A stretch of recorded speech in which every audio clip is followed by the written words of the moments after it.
Namaskar, I am Manoj Kumar. Welcome to in the program Press Meet. In this program, we cover press conference, media interaction, and a speech of the chief guest at the program. So, without spending so much time, let's go to the video.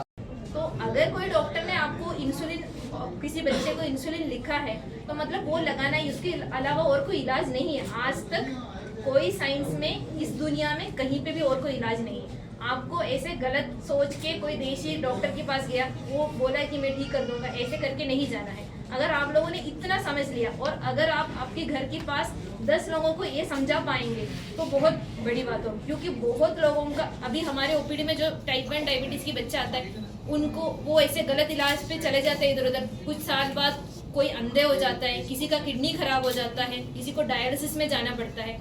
उस हालत तक नहीं पहुंचेंगे अगर आप सही time में इसका इलाज करोगे। ये है पहला टाइप का डायबिटीज। ये पहला टाइप का डायबिटीज जिसमें इंसुलिन कम इंसुलिन एक हार्मोन है जो हमारे शरीर में बनता है, वो उनके शरीर में बन ही नहीं रहे तो हमें बाहर से देना पड़ेगा, वही उसका इलाज है। और दूसरा टाइप का डायबिटीज है जो आप लोगों को होता है, जो एज के साथ होता है, जो मेनली किस लिए होता है क्योंकि हम ज़्यादा खाना खा रहे हैं, ज़्यादा मीठा खा रहे हैं और काम कम कर रहे हैं। जो हमारे शरीर में जो मोटापा है वो है कि जो हम खाना खा रहे हैं वो तो शरीर में ही रहेगा, अगर हम उसके हिसाब से वो खर्च नहीं करेगा तो जो भी खाना खा रहे हैं, है ना। तो उस वजह से होता है जो टाइप 2 डायबिटीज, जो दूसरे टाइप का डायबिटीज है।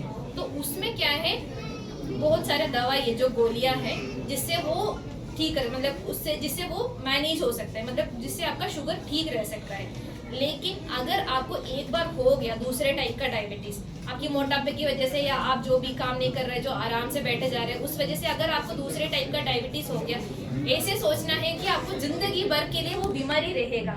ऐसे नहीं सोचना है कि चलो डॉक्टर ने 1 महीने का दवाई लिखा, अभी 1 महीने का दवाई खा लिया फिर छोड़ दिया, ऐसे नहीं होता है। जब तक अगर आपने जिस वजह से आपको डायबिटीज हो गया, अगर मोटापा की वजह से डायबिटीज हो गया, अगर आपने पूरा मोटापा ठीक किया, आपने पूरा अपना लाइफस्टाइल चेंज किया, अगर हल्का सा डायबिटीज है, हो सकता है वो क्योर भी हो जाए। लेकिन वो आपको नहीं सोचना है कि चलो मेरा डायबिटीज ठीक हो गया। वो हम बोलेंगे आपको अभी आपका डायबिटीज ठीक है, अभी आपको दवाई बंद कर सकते हैं। खुद से दवाई बढ़ाना कम करने वाला काम करोगे तो जो टाइप 1 डायबिटीज, जो पहला वाला डायबिटीज में जैसे मैंने बोला आंखें खराब हो गया, अंधे हो गए, किडनी खराब हो गया, डायलिसिस करना पड़ रहा है, वो सब इस डायबिटीज में भी हो सकता है अगर आप बहुत टाइम तक दवाई सही से नहीं खाओगे तो। और हर 3 से 6 महीने में आपको डॉक्टर के पास जाना ही जाना है। और कुछ टेस्ट है वो, अगर आपको डायबिटीज है, अगर आपको शुगर की बीमारी है तो आपको पता होना चाहिए आपका हर 3 या 6 महीने में कौन कौन सा टेस्ट होना है। इतना तो खुद की बीमारी के बारे में आपको पता होना चाहिए। हम हर बार वही टेस्ट लिखते हैं, फिर भी बहुत लोग आ जाता है हमने टेस्ट नहीं किया, ऐसे खाली हाथ आ गया। उससे फिर आपका फिर शुगर का दवाई हम उस ऊपर नीचे नहीं कर पाएंगे ना आपका शुगर कंट्रोल होगा, है ना। और उसके अलावा जो दवाई है उसके अलावा आपको परहेज करना है और एक्सरसाइज करना है। एक्सरसाइज मतलब रोज सैर करना है, कुछ वजन उठाने वाला एक्सरसाइज भी करना है, इससे फिर ठीक रहेगा।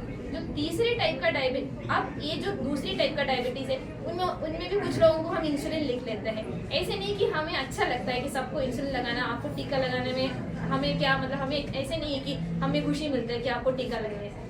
तो अगर आपको टीका लगाने के लिए हम लिख रहे हैं तो इसका मतलब ये कि आपका भी जो पैनक्रियास है, आपके शरीर में भी इंसुलिन कम हो गया है, अब आपके ऊपर गोली नहीं काम करेगा। तो कई बार ऐसे होता है यहाँ से इंसुलिन लिख दिया, ऐसे बोल दिया कोई देसी डॉक्टर के पास चले जाएंगे, हम वहाँ से इलाज करेंगे, ऐसे नहीं करना है ना। तो अगर इंसुलिन यहाँ से लिखा है, वो भी पीजे में, हम ये तो सरकारी अस्पताल है, हम क्यों आपको फालतू में आपको इंजेक्शन लिखेंगे, है ना। तो अगर आपको इंसुलिन लिखा है तो आपको समझना चाहिए कि अब आपका जो डायबिटीज है वो गोलियों से नहीं ठीक होगा, आपको इंसुलिन की जरूरत है। और अगर आप सही से इंसुलिन नहीं लगाओगे, सही से दवाई नहीं खाओगे, तो जैसे पहले बोला आपको भी उल्टे लग सकते हैं, आप भी बेहोश हो सकते हैं, आप भी इमरजेंसी में भर्ती होने की जरूरत पड़ सकती है, आपको भी पूरे शरीर में इन्फेक्शन फैल सकते हैं। इससे आपको जो आप दवाई खाने पे आप जो पैसा बचा रहे हैं उससे ज़्यादा आपको इमरजेंसी में आके खर्च करना पड़ेगा।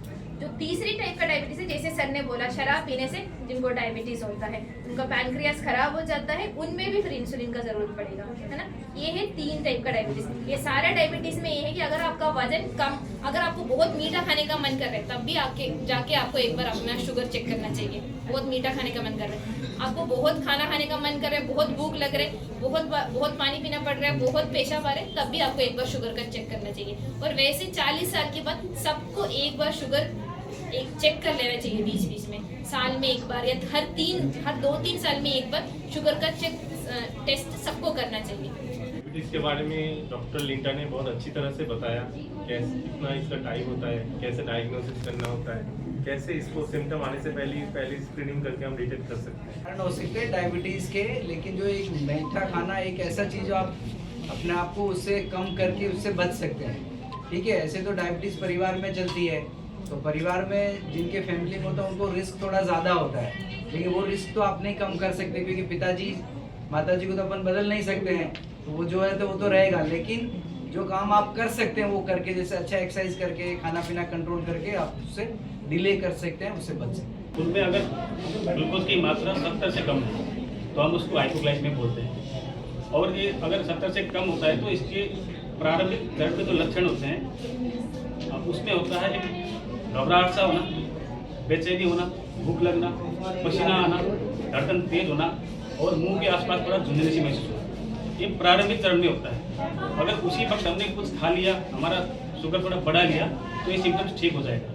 बट अगर शुगर और ज़्यादा कम हो जाता है तो उसके बाद थोड़े दिमाग में लक्षण आने शुरू हो जाते हैं, धुंधला सा दिखना, दिमाग काम नहीं करना, बेहोश हो जाना और कभी कभी अचानक से झटके दोबारा पड़ सकते हैं। तो ये होता क्यों है? या फिर हम दवा की डोज ज़्यादा ले रहे हैं, या फिर हम डोज लेने के बाद कम खा रहे हैं, या फिर कर तो दोनों साथ सही कर रहे हैं लेकिन टाइम गलत कर रहे हैं। जैसे 20 मिनट पहले जो इंसुलिन लगानी है खाने से पहले आपने इंसुलिन लगा लिया, लेकिन उस दिन घर में जो खाना पकना था वो थोड़ा देर हो गया, तो आपने उसका खाने का जो टाइमिंग है 20 मिनट से छोड़ के अगर 1.5 घंटा कर दिया तो उसमें ग्लूकोज डाउन हो सकता है। तो ये चीज़ आपको ध्यान रखना है। जैसे जिस दिन आप जैसे उपवास रखे हो लेकिन जो आपको इंसुलिन चल रही थी, जो टैबलेट चल रही थी, वो अगर आप खा रहे हो उस टाइम भी ग्लूकोज डाउन हो सकता है। तो अगर ऐसे लक्षण आते हैं, अगर हम कर सकते हैं तो तुरंत ग्लूकोज देखना है, घर में जो मशीन होती है। अगर नहीं भी दे सकते हैं तो हमें सोचना है कि मेरे ग्लूकोज कम हो सकती है तो मुझे क्या करना चाहिए। तो निदान के लिए दो चीज़ हो सकते हैं, या फिर ग्लूकोज कम है लेकिन मरीज होश में है, या फिर मरीज बेहोश हो गया है। अगर मरीज बेहोश है तो हम घर में कुछ नहीं कर सकते, बाएं तरफ लेटा के तुरंत हॉस्पिटल लेके जाना है। पर अगर मरीज होश में है तो हम 15 के नियम, मतलब 15 ग्राम ग्लूकोज हमें किसी भी तरीके से उस टाइम खाना है, मरीज को खिलाना है। 15 ग्राम ग्लूकोज किसमें होता है? एक हो सकता है 3 चम्मच ग्लूकोन डी, या फिर हो सकता है 3 चम्मच चीनी, या फिर बाजार में ग्लूकोज की टैबलेट्स भी आते हैं, तो 3 से 4 चम्मच ग्लूकोज की टैबलेट हम तुरंत ले सकते हैं। या फिर कुछ भी नहीं है, घर में छोटी से जो टेट्रा पैक होता है जूस का, तो वो आधे गिलास को जूस भी तुरंत ले सकते हैं। तो उसके बाद 10-15 मिनट के बाद दोबारा आप ग्लूकोज दें। अगर वो 70 से ऊपर अभी भी नहीं जाता तो वही चीज़ आपको दोबारा रिपीट करना है। अगर उसके बाद आपका सिम्टम ठीक हो जाता है, ग्लूकोज बढ़ जाता है, तो हम जो भूल करते हैं उसके बाद खाना खा लिया, शुगर बढ़ से खत्म। हमें क्या करना है, ग्लूकोज नॉर्मल होने के बाद भी एक छोटा सा नाश्ता लेना है। इसमें क्या हो सकते हैं, 3 पार्ले जी की बिस्कुट हो सकते हैं, 2 ब्रेड हो सकते हैं, 1 चपाती हो सकता है, या फिर कुछ फल हो सकता है। तो ये चीज़ हमें ध्यान रखना है।